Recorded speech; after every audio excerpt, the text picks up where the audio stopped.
Good morning. Welcome to Garden Grounds. We will get started in 2 seconds here. Just got to pop out the live chat, get everything set up. Please let me know if you can see the video and if you can hear me.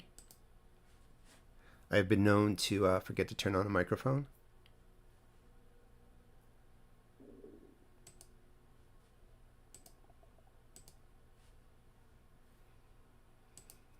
All right, we are good to go. So this is Garden Grounds. I do this event every second and fourth Thursday of the month, unless it's a holiday or I'm away.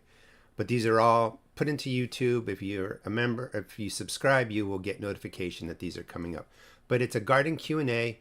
30, 40 minutes I'll stay on. I'll answer every question that I can in that time frame.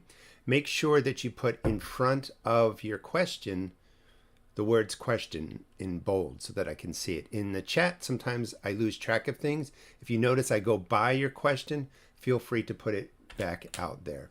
And again, I do this every second and fourth Thursday. I have it written on the wall back there at 11 a.m. Eastern time. Today's light topic is going to be the basics of seed starting. I'm just going to give you some details on what you might need to get started growing plants indoors. You can see over my shoulder, well, this shoulder over here, I have my grow light station up. I've already started perennial herbs, some perennial flowers. It's a little early for that. I'm in Maryland Zone 7. So if you want to go ahead, throw your questions out, and again, put question in front of it and we'll get started. If you throw out a super chat, I will answer that with priority. But we can get started with the questions as they roll in. It'll take a few minutes for people to show up.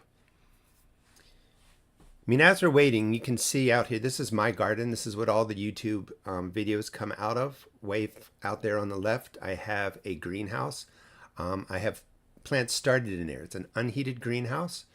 That means it's going, when it gets cold at night and it gets freezing at night, everything in there will get cold and possibly freeze. But what I'm growing is, I've started purple coneflower, I've started yarrow, Maximilian sunflower, a perennial sunflower, a bunch of perennial flowers, perennial herbs that will do well set up just like that. They're not going to grow a whole lot. They'll establish, they'll get started, and you can just leave them out there in your unheated greenhouse. Come the warming of, later winter, early spring, depending where you are, those plants will start taking off and you're going to have plenty of plants. I did that last year and it was really, really successful.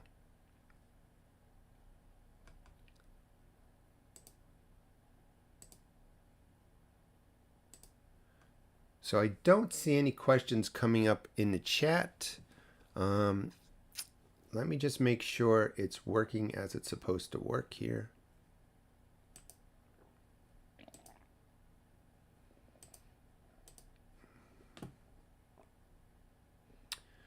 Yeah, so we've got 62 people viewing and no questions yet. So I'm a little worried the chat's not working here. Hang on. Oh. All right, it looks like just people are rolling in. So feel free to be the first person to put a question out there. In about, 10 minutes or so, I'll start talking about the seed starting tips.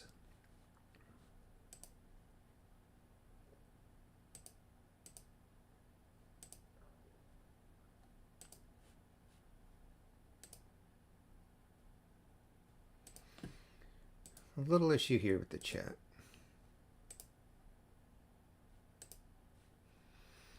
All right, things look like they're working. Stephen, how did your wine cap mushrooms yield this year? 0. So I put mine in probably 5 years ago when I first got here. It's not true. I found 2 mushrooms. So things just faded out with them, and I'm not sure what happened. I don't know if, something got to them or they just did their thing and I didn't put in enough of the newer wood chips that they like to thrive on. But I have to repopulate my wine caps. So this year, nothing. They did great too. I'm pretty sure it was 5 years ago because I've been here 5 years and I started it right away. But from year 1, year 2, year 3, I got really good yields. It kind of tailed off last year and I didn't get too much this year. The Urban Gardener question, can I list the perennial flowers and herbs again that I'm growing in an unheated greenhouse. Well, let me think. I don't know if I can do it off the top of my head. So herb wise, and these are perennial herbs. So definitely chives, oregano, thyme, and sage. I started actually rosemary and lavender. They all sometimes need a cold period to germinate better. They're going to get that. For the flowers, I ordered a bunch of new ones from, I think, Johnny Seeds or someplace. And they are coneflower, different colors, yarrow, a red yarrow. It's called like Maximilia. It's a perennial sunflower. If you look up perennial sunflower, you'll see it. It's a smaller flower. I did Joe Pieweed and others that I can't pull off the top of my head, and some asters. And I can do this through the whole month of November, December. I can just start putting out the perennial plants. And I like doing it that way because I don't need to have them in my house. They take up extra space, and I'm trying to limit what I'm growing indoors. The other cool thing about starting them in a greenhouse is that they're going to be acclimated to the sun. They're going to be hardened off. They're going to be used to the cold. So they're going to be nice hardy plants.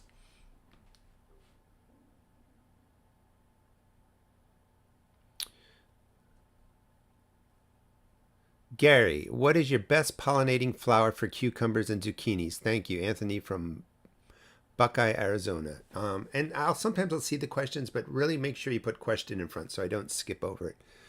And the Tina, I see yours too. I'll get to you in a second. The best pollinating flower, it can be anything. As long as you see bees going to it, they're going to find your cucumbers. You don't need any special plant really. I like marigolds. They seem to work. They're pretty straightforward. Boneset is a giant 12-foot plant, and it's out in one of my perennial beds. That brings in tons of pollinators. But what's most important, that in your garden, that you just pop in flowers in different places. Any scented flower, bright colors will bring in the pollinators, and they will find all your plants. Yellow seems to be a good color, so if you can mix in some yellow flowers, that's always the best. But I don't think there's anything better, Outside the garden, I have perennial beds, which is my pollinator garden, and it's just set up with massive different flowering plants to bring in the pollinators. And it's all different kinds of things. Is it too late to start cabbage? In Maryland Zone 7, it probably is. It's going to grow slow. The cold's going to come. Once the freeze, gets down and starts freezing your soil, it really slows the process down of your plants, and the cabbage isn't going to mature. You'll get some leaves, but you probably won't get cabbage. You need a good 60 days before, 45, 60 days before your frosts start hitting. And then slowly over that next month, the frost will get stronger and stronger. But you need a good period.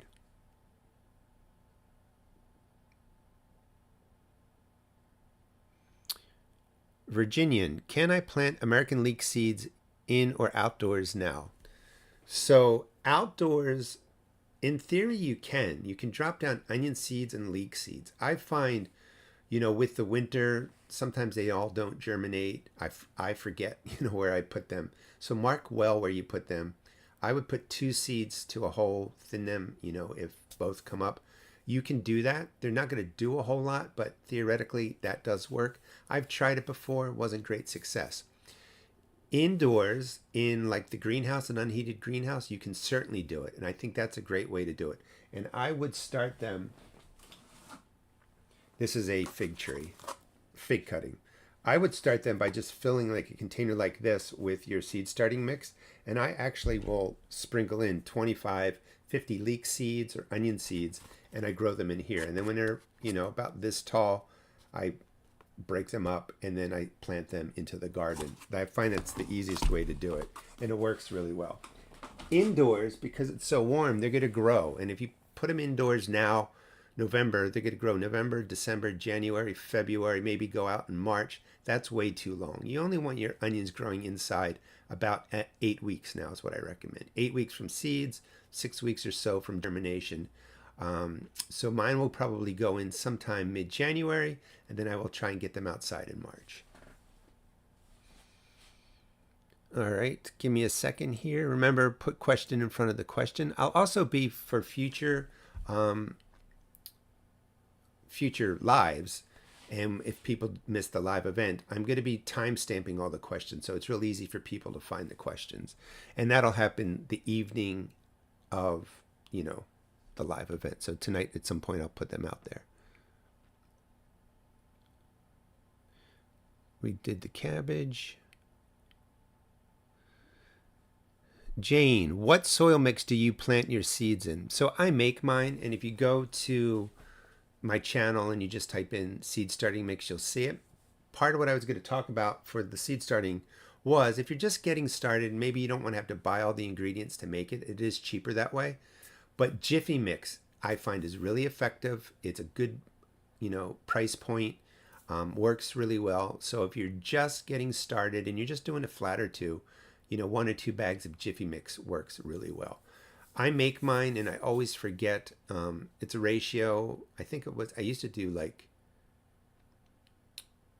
don't know why I can't remember it now. I don't want to give you the ratio, but it was like 3 parts to 1 part peat and very fine vermiculite. And before that, I think I was doing a 6-to-1 ratio, but for whatever reason, it's escaped my brain right now. But if you go to the channel, look for seed starting from last year, you'll see my most updated ways that I make the potting mix and seed starting mix. Sorry about that. Maybe it'll pop into my head in a bit. Question, would square foot planting help with squash bugs and cucumber beetles? No, not at all.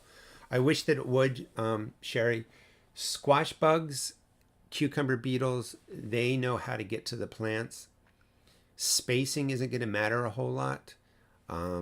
There's reasons why they show up. There's reasons why they've been around for, I don't know how long they've been around, 10,000, 100,000 years. I mean, they've been around for a while. They know how to find the plants. So the best prevention for insects in general and disease, or the best way to stop it, is to have a prevention plan. So you may go out and look for squash bugs and destroy them. Look for the eggs. You have to do that on a routine. You also have to, for cucumber beetles, I actually dust the outer leaves of the cucumber plants. You can use organic, not organic, but an insect dust. So when they walk through it, contacts them, it kills them really effectively. They're really active at night. They crawl all over the place. You can put the dust away from the flowers so you don't have to impact the good insects, bees, and all that kind of stuff. And they will go through the powder and they will die off. But the whole key really is prevention and taking a journal or journaling, put it in your phone. When pests show up, when fungus shows up, diseases show up in your garden, that will give you information to plan an attack for next year, so to speak, to prevent that from happening. I'd love to say prevent 100% damage from fungus and 100% damage from pests. But the goal is to really manage it down. You're always going to have damage. You're not a failure if, a disease shows up. But you can manage the damage down so you still get a great harvest.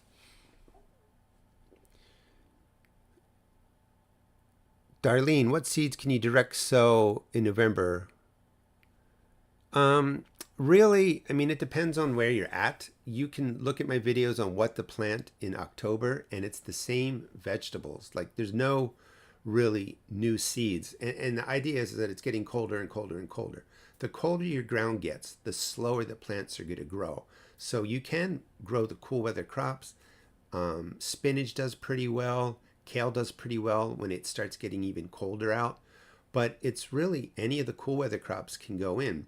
You're looking for a 60 or 90 day growing window when the frost and freezes aren't so heavy that they shut down the plant. And that's going to vary garden to garden. But there's no, magic plant to, let me just think. Yeah, there's no, I want to say I don't know why I'm struggling. It's because I'm addressing kind of all the different gardens. It's not really a special magic plant that can deal with the winters. It's really how mild your winters are, if you're going to cover the plants, if you're using a low tunnel. That can really extend the season, but it's about keeping the soil warm enough that the plants grow really well and manage through the winter. My ground freezes about an inch now, and that just shuts down most plants.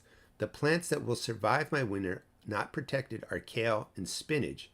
Everything else is killed off. So if you're growing in November, December, you probably do have to protect your plants.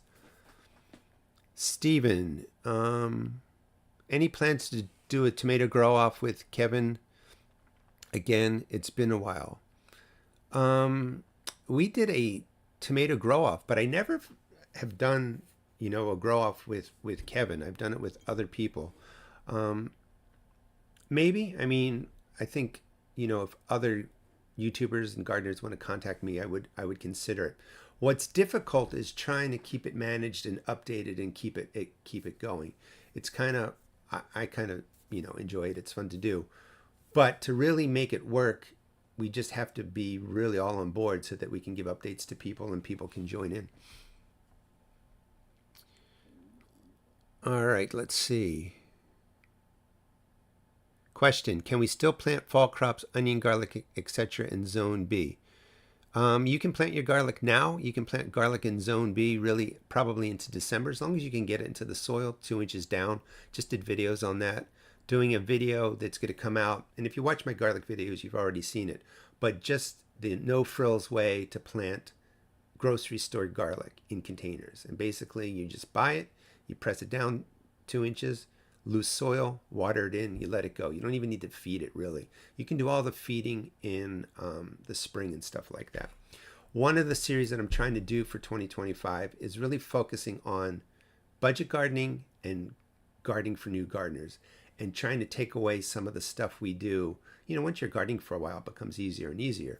But it can be really overwhelming for gardeners to think they need to buy all these supplies, they need to set the soil up a certain way. So I'm going to kind of do some no frills videos, or in a video, talk about how to simplify it for new gardeners. Because my hope is that I just help people get growing and learn, how to grow. And if they enjoy it, that person's going to stick with it, and then their skills will get better and better. So you might see some people have stars next to their name. Those are perk members. If you like this format, I do this format 4 or 5 times a month for a full hour with a smaller group, and you can just sign up for perk memberships from my YouTube channel. Can I plant calendula inside in the fall and overwinter? You can. It grows really well. I'm not sure how big it's going to get. It could get to a good size depending on how long it's sitting inside. But you can certainly grow it. Just about any annual flower will grow okay inside because it sits at, 70, 75 degrees Fahrenheit. All right, let's see where I'm at here. I've got to find where I've left off. Nikki has a good point. You need 10 hours of light for cabbage, or they will lay dormant. And I'm not disagreeing with you, right? 10 hours. Does my cabbage get 10 hours?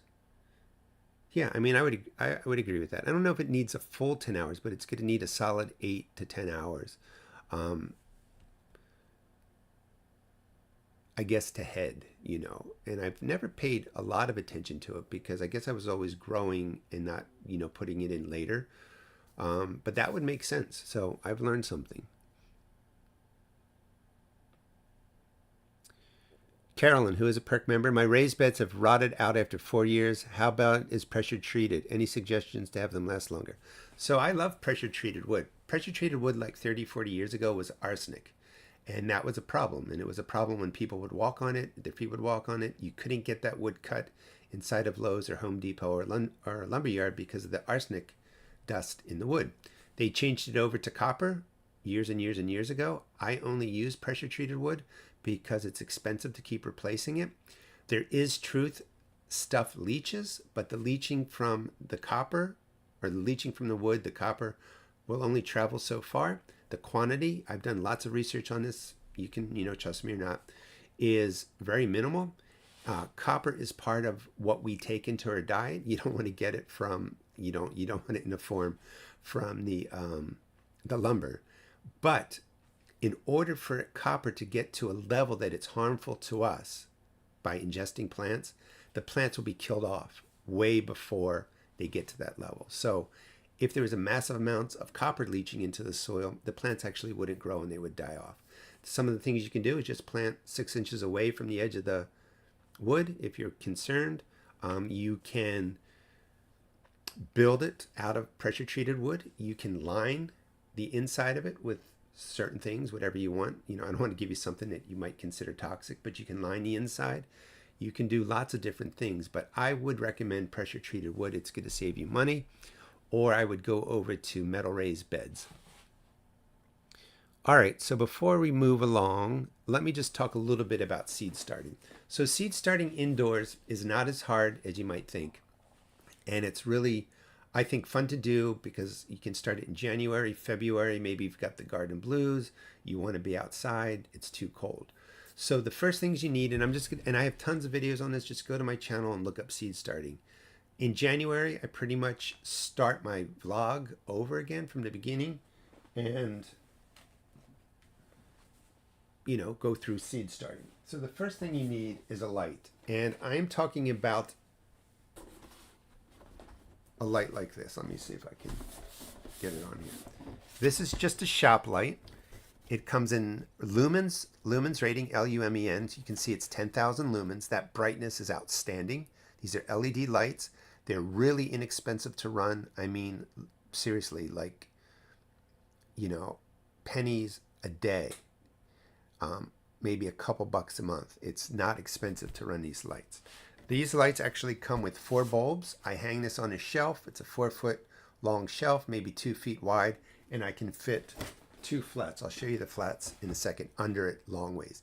That's all that you really need. I think this is about $33. You want a lumens rating, the brightness of 5,000 or more. This is 10,000. And you want a Kelvin rating of 5,100 or higher. That brings the light to the white light. It mimics daylight. It has all the colors in the spectrum in it. This is the cheapest way to grow transplants. These are not for growing full plants indoors, although I've grown Tiny Tim tomatoes under them. I've grown leafy greens under them. I've even grown radishes under them, and the plants mature.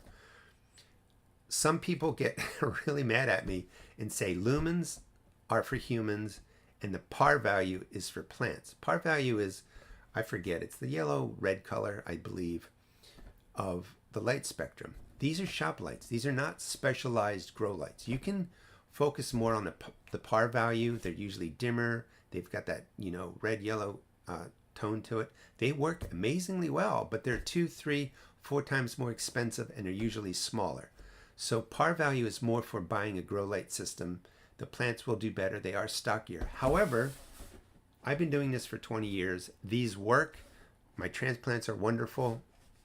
So again, it's the lumens value and it's the Kelvin rating. Now, once you have the lights, I recommend getting a timer. You set the lights to be on for 12 hours. You let them sit dark for 12 hours. That's the easiest way to go about it. You want to get yourself a flat. I sell all these at my seed shop if you want to buy them. You can use foil tins, anything. You're always going to bottom water, which means just you fill the tray from the bottom, you let the water absorb up the containers. Maybe you're using a container like this, or this size,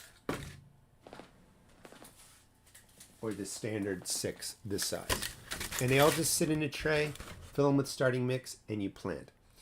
What you're going to be planting is all going to be planted at different times, depending on when you want to get it out into the garden. And I just recommend following me. I'll be going over all that.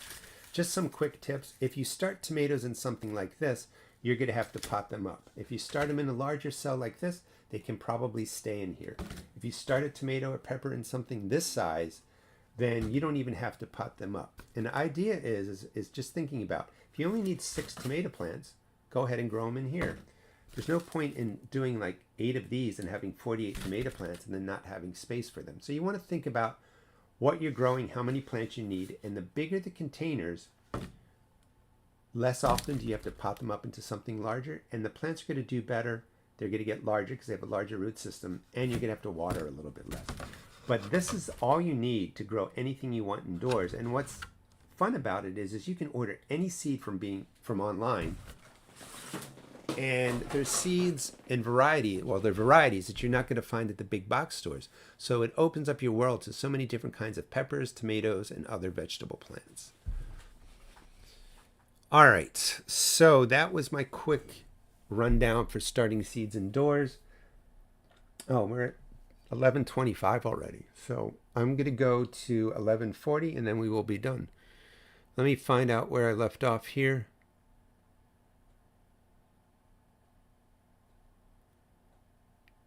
Sherry, question: nine cauliflower plants, all with no heads. What am I doing wrong? You're not doing anything wrong. The timing might not be right. They can be slow to form. The changes in the temperatures can affect them. What I would recommend is figuring out when you first put them in the ground, and then next year starting 2 or 3 weeks early. And sometimes you have to figure out your summer to fall garden timing for your plants to mature. Temperature does play a difference, but if they're growing, maybe protect them before the hard freezes come and mess them up. The problem with growing into the fall, if you get freezes and frost, the cauliflower and broccoli plants, the leaves can take that frost and freeze, but the forming head sometimes gets soft and mushy. So it really is hit or miss. Depends on how long the freeze is overnight, how many hours, and just different variables like that. Jose, you live in Central Maryland. Can I plant my blueberry plants this weekend? Yes, you can. You can do most of your fruit trees, canes, and berries now. Just, set up a nice planting hole, water it in really well once, let it go. Steve, besides hot sauce, what do you do with your facing heaven peppers? One of my favorite for homemade hot sauces. I dry them. So all my facing heavens, I dry in an oven till they're crispy. I break them up and I make red pepper flakes, put them in a mason jar, and I use them on pasta all the time. I heavily put the flakes on pasta, so I go through a lot of them. Best time to start celery. I start my celery in January. It's a slow grower, and then I get it out into the garden as soon as I can. So here in Maryland, January, early February is a good time to start celery.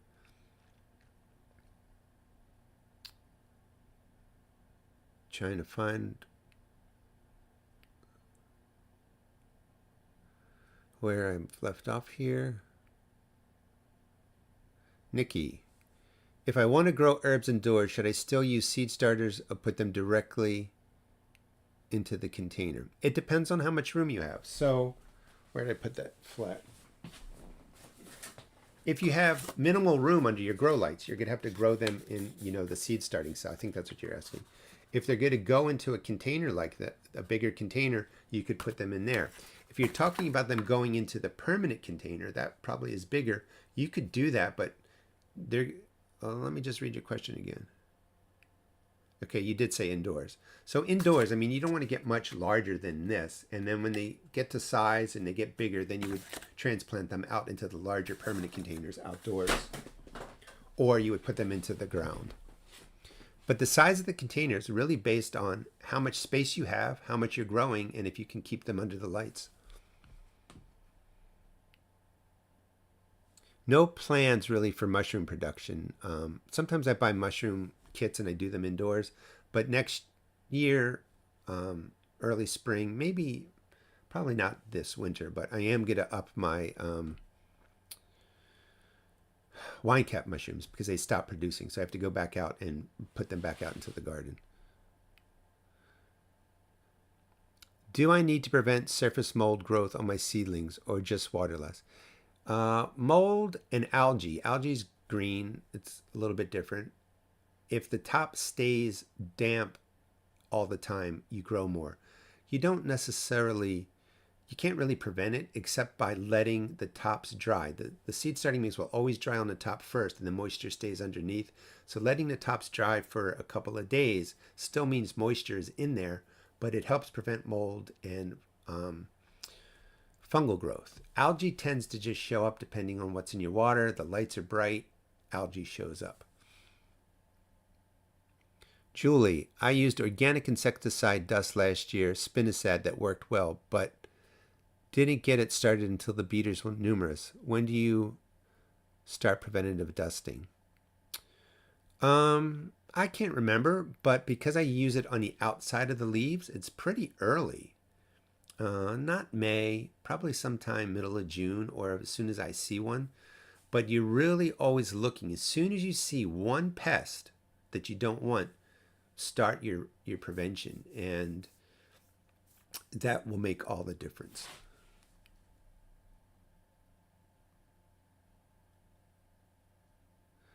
Jackie, these lights are really easy to set up. They come with chains. You can hang them under a shelf. You plug them in. They're easy to go. Nothing special. Would you put your carrot seeds now? I'm in zone 7B. I wouldn't. I've tried. Like, I have carrots growing now, but I started them about 60 days ago.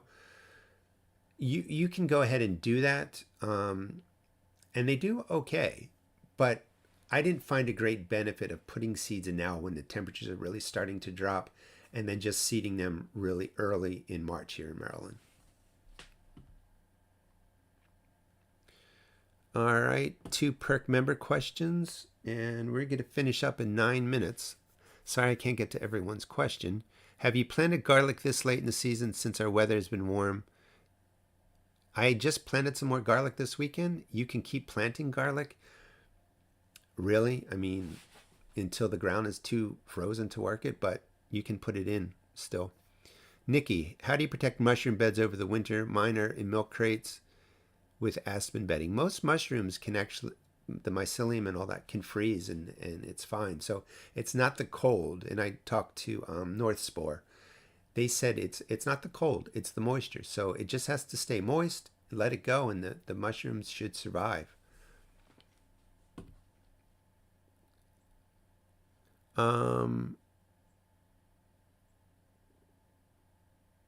Or Zaya, if I pronounced that right.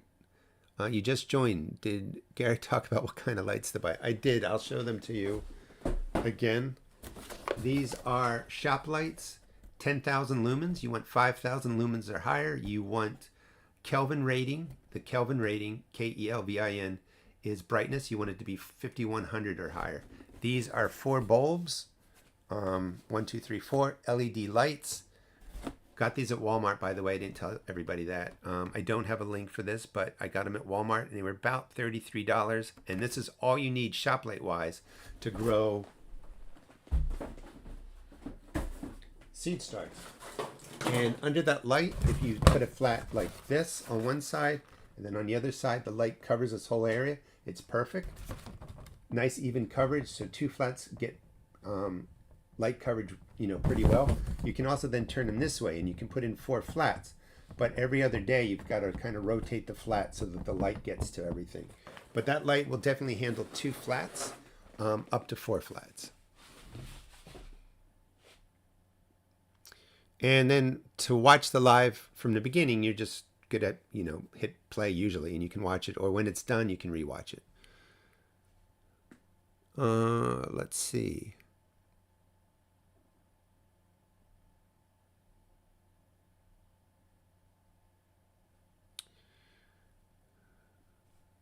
The perennial flowers I did talk about. I will be doing a lot of perennial planting. I've already put some in my greenhouse. I've already started some in the house for future videos. From Tiny, another perk member. Question, do I need to cover my garlic when I plant it to avoid the onion fly? Or can it wait till spring? It could wait till spring. I guess it's possible certain things lay eggs and there's maggots in the soil, but that would be rare. The onion fly will really come when it warms up. It's cold for most insects now, so you can just take care of it in the spring. Girl foliage. Getting pepper seeds to germinate. Have you tried placing them in layers of very wet paper towels? Seal tightly in a clear deli container. Move to Jiffy Mix when it sprouts. I've not done that. I've never had really issue with that. If your house temperatures are 75 degrees, or if they are cooler, you can get a heat mat, put your seed flat on there. When the temperatures are above 80, pepper seeds germinate much better. You don't need to do that for other seeds, but pepper seeds tend to like that. I found that works the best. You can do what you've described, but it's an extra step for me because they mostly germinate. The other thing that I do is, instead of putting in 1 seed per cell, put in 2 or 3, increases your chance of germination, and then you can thin them down to just 1 plant.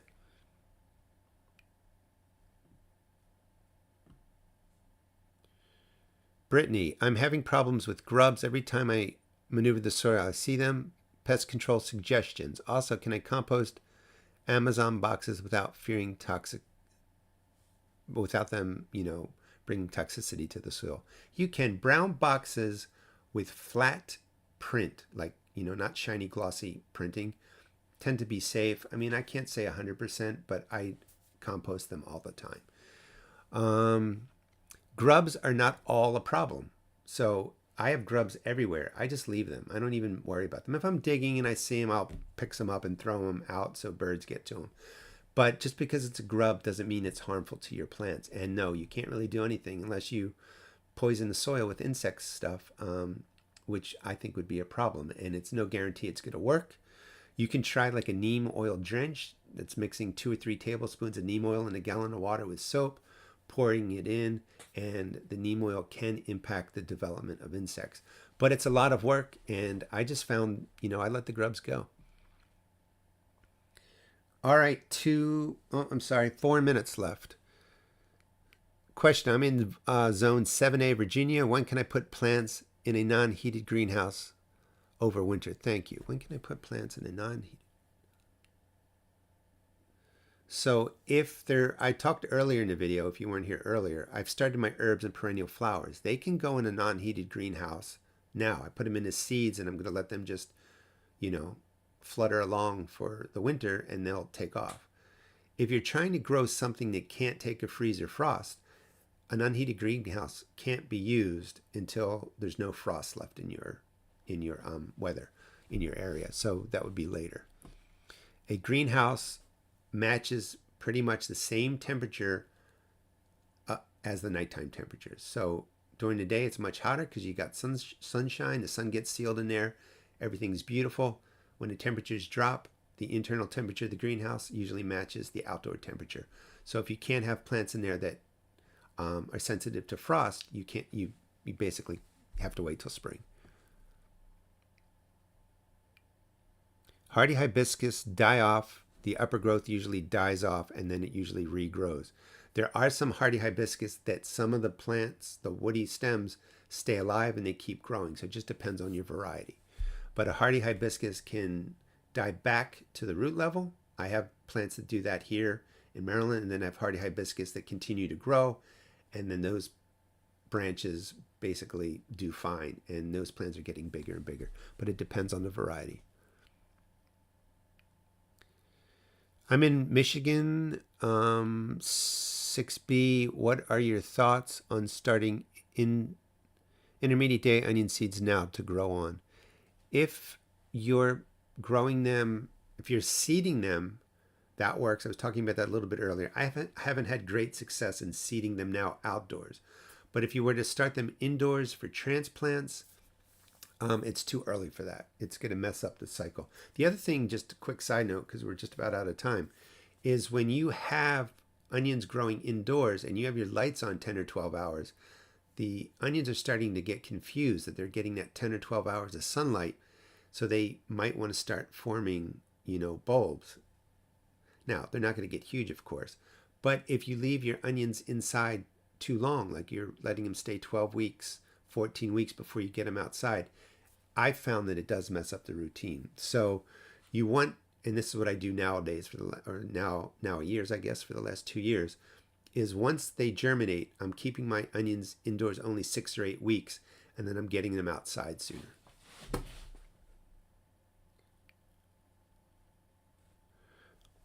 All right, we're going to finish up with Tiny's question. I will see you guys next time for Garden Grounds, the Rusted Garden live event. Any garden question, throw it out there. Every second, fourth Thursday, 11 a.m. Eastern Time. If you do like this format, join perk memberships on my channel. I do this 4 or 5 times a month for an hour, and a group is really like 20 to 30 people. All right, so the last question. Have you ever grown lion's mane mushrooms, and do you have any general tips on growing mushrooms indoors? So I've grown the lion's mane indoors. I buy the kits. I'm no longer affiliated with North Spore. I was like 5 years ago. And just nothing bad happened. I just don't work with them. Their kits are great. So I just get a lion's mane kit from them. I used to have my lights right behind me, and I just grow them right here in this room. And they do really, really well. I've not grown them outside, but a lion's mane kit works well. North Spore is great. All right, I will see you all next time. Good luck in your garden.